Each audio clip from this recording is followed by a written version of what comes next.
I've never considered myself the kind of person who scares easily. I've camped alone in the woods, driven down deserted highways at night, and even spent nights in so-called haunted hotels. But what happened last December to me and my girlfriend Lauren in the snowy mountains of upstate New York is something I still can't explain, and it changed how I look at isolated places forever. We had been planning a quiet winter getaway, something romantic and peaceful, far from city noise. We found a listing online for a remote cabin near a frozen lake. It had all the things you'd want for a cozy trip: a fireplace, a wooden deck overlooking the trees, and no one around for miles. Just nature, snow, and silence. When we arrived, the cold air hit us like a wall. The crisp scent of pine trees and fresh snow filled the air, making it feel like we had entered another world. A man named Pete, the caretaker, was waiting for us. He showed us around the place, gave us the keys, and was about to leave when he turned and said something that caught us off guard. "Don't go near cabin number 9, he said, his voice low and serious. "It's boarded up for a reason, just leave it alone." Lauren half laughed and asked why. "Is it haunted or something?" Pete didn't smile. He just stared at us for a second, then got in his truck and drove off without another word. The first couple of days were perfect. We made cocoa, watched the snow fall through the window, and spent hours by the fire. It was like living inside a postcard. The silence outside was so pure it almost felt sacred. But on the third night, everything changed. A storm rolled in. Howling wind, thick snow, and total blackout darkness outside. Around 2 a.m., I woke up to a strange noise, a slow scraping sound, like nails dragging across wood. At first, I thought it was just a branch tapping against the window. But when I looked outside, there was something else. In the distance, barely visible through the snowy haze, I saw a dim orange glow. Cabin number 9. And it was supposed to be abandoned, boarded up. I sat up, trying to make sense of what I was seeing. Was there someone inside? But the cabin was supposed to be locked up tight. Pete had made that clear. The glow flickered and vanished, leaving only darkness. Yet the sound of scraping persisted, coming from that exact cabin. Lauren stirred next to me, groggily asking, "What is that sound? Is someone outside?" I didn't have an answer. All I could feel was a tightening in my chest, like the air around us was getting thicker. We lay there in silence, listening to the sound of the wind outside, but the scraping didn't stop. It grew louder, closer. It was as if something or someone was desperately trying to escape. I told Lauren to stay in bed and tried to convince myself it was just the wind. But as I lay there, I realized that it was different. This wasn't just wind or snow tapping against the cabin, it was deliberate. There was something inside that cabin. The next morning, the storm calmed down and I decided to check it out. I had to know. The snow outside was a blanket of untouched white, and the air felt still, like nature itself was holding its breath. I bundled up, grabbed a flashlight, and left the warmth of the cabin behind.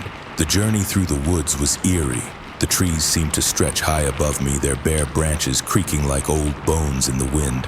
I followed what I thought was the path to cabin number 9, my boots sinking into the thick snow with every step. The snow was so deep it was hard to gauge how far I had walked. The world around me was silent except for the sound of my own footsteps and the occasional rustle of wind through the branches. And then I saw it, cabin number 9, just as Pete had described it. Run down, gray wood sagging under layers of snow with the unmistakable signs of neglect. It stood isolated like a forgotten monument to something lost. The door was sealed shut with thick old boards, the windows covered by nails and planks. I circled the cabin slowly, shining my flashlight through the cracks in the boards. But as I neared the front door, I noticed something that made my stomach drop. There were fresh gouges on the door, deep, sharp scratches like something or someone had been clawing from the inside. The marks were wide and uneven, as though a desperate force had been at work. My heart raced. Why were these marks so fresh? If this place had been abandoned for years, why did it look like something or someone had just tried to break out? There was no sign of life around the cabin, no footprints in the snow, no tracks leading to or away from the building. Just pure, untouched snow surrounding it. The silence was deafening, pressing in from every direction. I stepped back, trying to steady my breath. And then, from inside the cabin, I heard it again. The scratching. Louder now, like something or someone was trying to tear their way through the walls. I couldn't stay there any longer. My legs felt like lead as I turned and ran back to our cabin, not stopping to look back. The snow was falling heavier now and the wind picked up again, biting at my skin. I couldn't shake the feeling that something was following me, lurking just out of sight. When I got back, Lauren was waiting by the door. Her face was pale, worried. "What happened?" she asked, her voice trembling. "What did you see?" I couldn't explain it. I didn't even know how to describe the feeling that lingered in the air. I just told her we needed to leave. We packed up everything in a hurry and left that morning, not saying a word to Pete or anyone else. The drive out of the mountains felt like an escape, but no matter how far I got, I couldn't shake the image of those claw marks, the sound of scraping and the eerie silence that followed. A week later, I couldn't stop thinking about it. I searched online, digging through local forums and old articles. That's when I found a post from 2013. A couple had stayed in that same cabin. During a snowstorm, the man reportedly left to check out Cabin 9 and never came back. When authorities arrived, the cabin was still sealed, locked from the outside. No signs of forced entry. The only thing they noticed? Those same claw marks on the inside of the door. He was never found. So here's my advice to anyone planning a quiet winter retreat. If someone warns you to stay away from a place, just stay away. Some doors are meant to stay closed.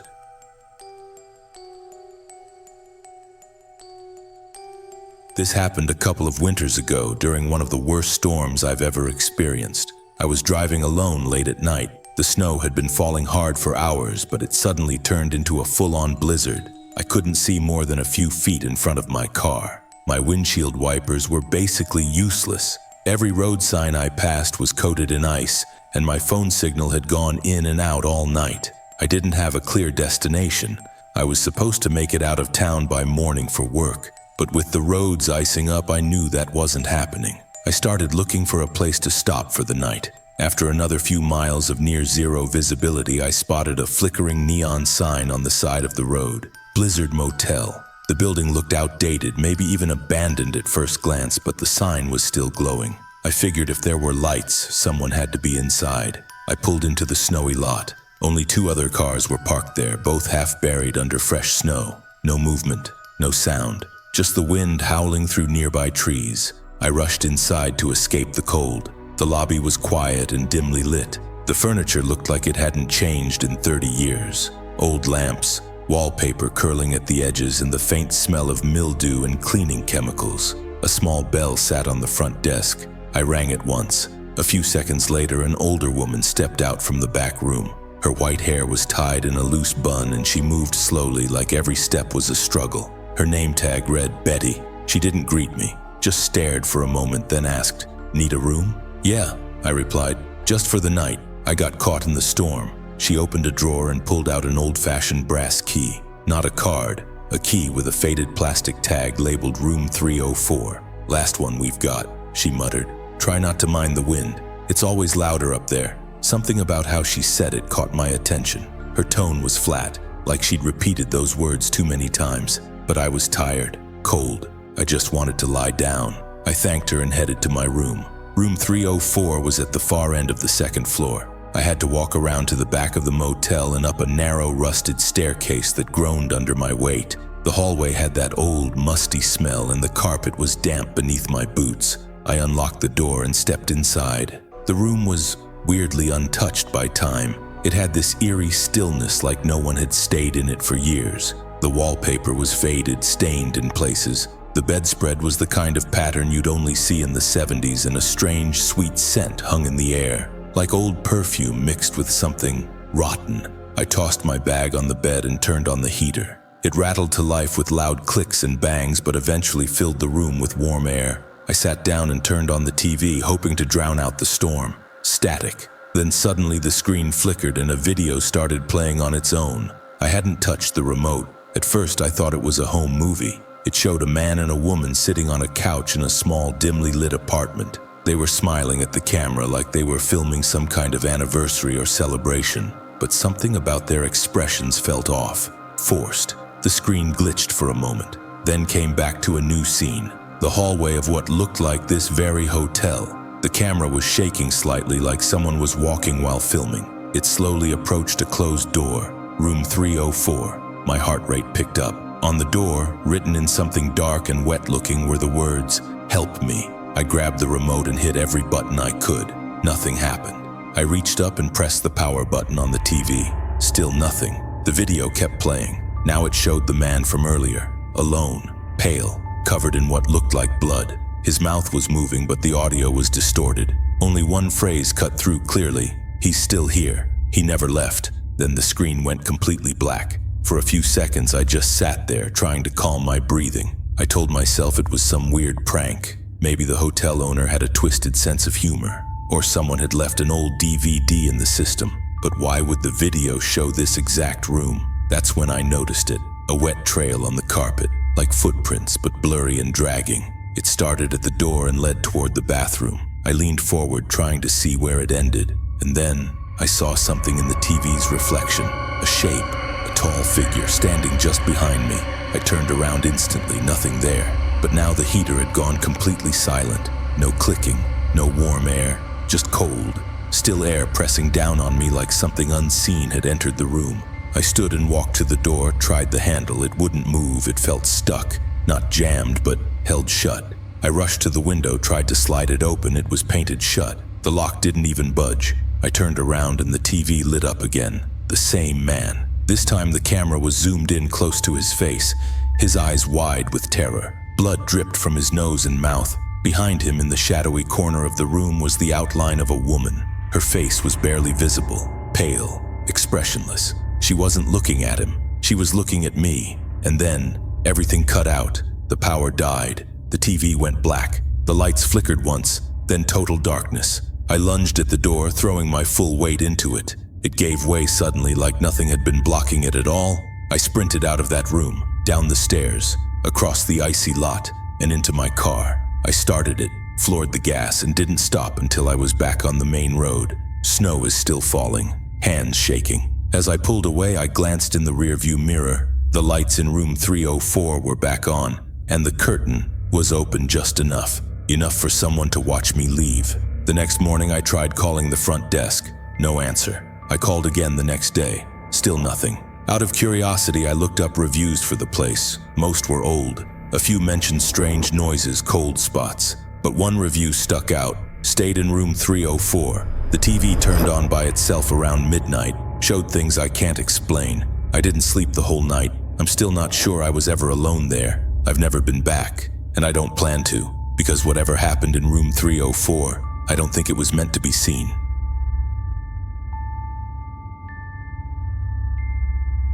I remember that night like it was yesterday. It was one of those quiet, cold nights in early winter, and I decided to go on a hike. I often went alone when I needed to clear my head. Something about being out in the wilderness, away from the distractions of daily life, always helped me think. But this night was different. I'd been hiking for a few hours in the woods. The snow had fallen heavy that day, and everything was covered in a thick, pristine blanket of white. I could hear the crunch of my boots against the snow with every step I took. But that's when I noticed something strange. Footprints.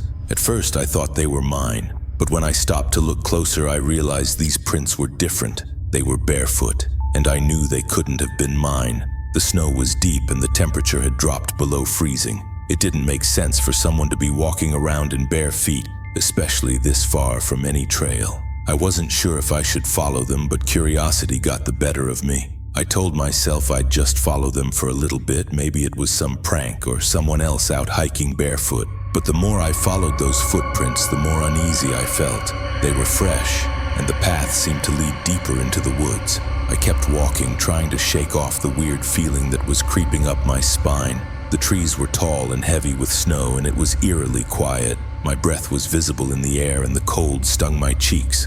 The farther I walked, the harder it became to ignore the strange sense that someone was watching me. But I couldn't bring myself to turn back. I just had to know who was out here barefoot in this freezing cold. After a while, the tracks led me to a clearing, and that's when it happened. I stopped dead in my tracks.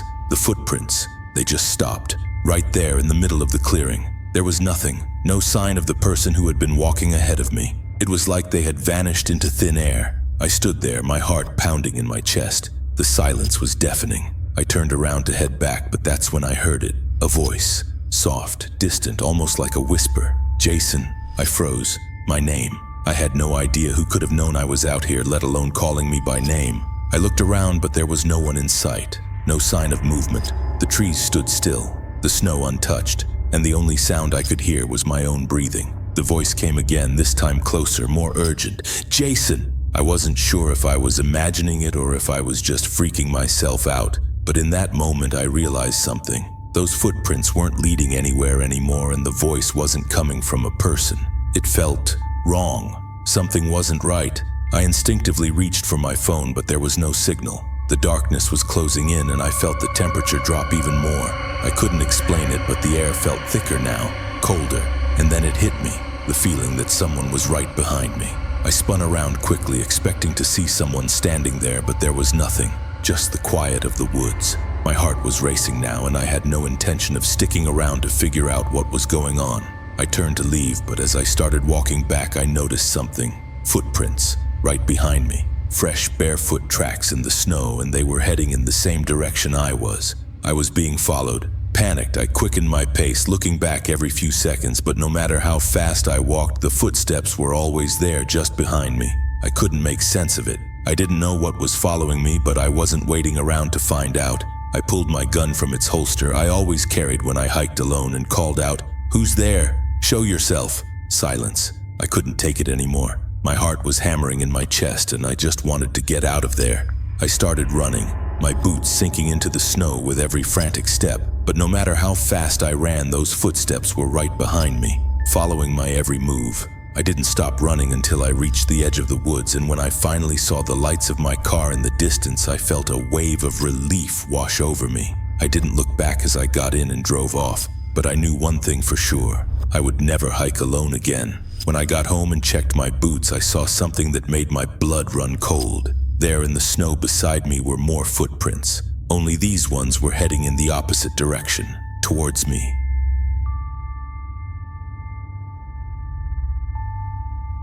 It was supposed to be just a routine drive. My boyfriend Chris and I were heading home after visiting family upstate. The roads were quiet, and it had started snowing lightly as we made our way down Route 13. By the time we hit the stretch of road that cut through the woods, the snow turned into a full-on blizzard. We couldn't see more than 10 feet ahead of us, and the wind was howling so loudly we could barely hear each other over the noise. As we crept down the road, visibility was getting worse by the second. I could tell Chris was getting nervous, but we didn't have much of a choice but to keep going. That's when I saw her, a small figure standing in the middle of the road. "Stop the car!" I yelled, gripping his arm. Chris slammed on the brakes, and we slid a few feet before coming to a halt. The snow was coming down so thick that it was hard to make out exactly who or what we were looking at. But there she was, a little girl, probably around 8 or 9 years old, standing there barefoot in the snow. Her clothes were thin, almost as if she'd just come out in her pajamas. Chris immediately opened the door and stepped out into the freezing cold. I watched in a panic as he rushed toward her. She didn't even flinch, just stared blankly at him. "Hey, sweetie, are you okay?" Chris asked, kneeling down to her level. The girl didn't say anything. She just shivered violently from the cold. "We need to get you inside," Chris said gently, wrapping her in his jacket and lifting her into his arms. I unlocked the back door and Chris placed her inside the car. I tried to comfort her as best as I could, offering her the blanket we had in the back seat, but she remained eerily silent, her wide eyes staring out into the snowstorm. I could feel the weight of the situation settling in. Something about the girl didn't sit right with me, but I couldn't place it. She seemed lost, like she didn't belong in this world. "We'll take her to the nearest police station," I said after a long pause, trying to shake the strange feeling. Chris nodded and we continued driving down Route 13, both of us too concerned about the girl to speak. The roads were getting worse, but after what felt like hours, we finally saw the dim lights of the police station ahead. We pulled into the parking lot and Chris rushed inside to get help. I stayed in the car with the girl, who was still silent, shivering in her wet clothes. I didn't want to leave her alone, not in a storm like this. Soon a police officer came out to the car and we helped the girl out. She was quiet, her eyes locked on the ground, never saying a word. The officer didn't ask many questions, he just seemed focused on getting her inside to warm up. "Thank you for bringing her in," he said to Chris. "We'll take it from here. You can go back home." We nodded and turned to leave, but something stopped me. I looked back at the back seat and Chris had already grabbed the jacket he'd wrapped the girl in. I froze. "The jacket," I said softly. Chris turned to me with a confused look. "What about it?" The jacket you gave her. It's still in the back seat. We both looked at each other, realization slowly dawning on us. We gave it to her, I said. It was on her. Chris didn't say anything. He just got out of the car and walked into the police station to ask about the girl's whereabouts. The officer looked at him with a blank expression. There's no record of her arriving, he said. Are you sure she was brought in? Chris and I exchanged a glance. There was no way we imagined it. We'd seen her, touched her, helped her into the car. What do you mean? I asked, my voice trembling. She was right there, in the car. The officer didn't say anything. He just motioned for us to follow him. We were led into a back room and the officer pulled out an old photo album. Flipping through the pages, he stopped at one and slid it across the table to us. It was a picture of a little girl. Her face was pale, her eyes dark and hollow. And when I looked closer, I froze. Her clothes, her eyes, everything was the same as the girl we had just dropped off. This is Emma, the officer said quietly. She died on Route 13 15 years ago in the exact spot where you found her. She was hit by a car during a blizzard. Her body was never found, but we've gotten reports like yours before. People see her, help her, and then she disappears. I couldn't breathe. The photo showed a girl who had been dead for 15 years, but the one we helped had looked so real. It was like we had just met a ghost, and I wasn't sure if I wanted to know what that meant. I never drove down Route 13 again after that night. And every winter when the snow starts to fall, I can't help but think of the little girl who will never truly be found.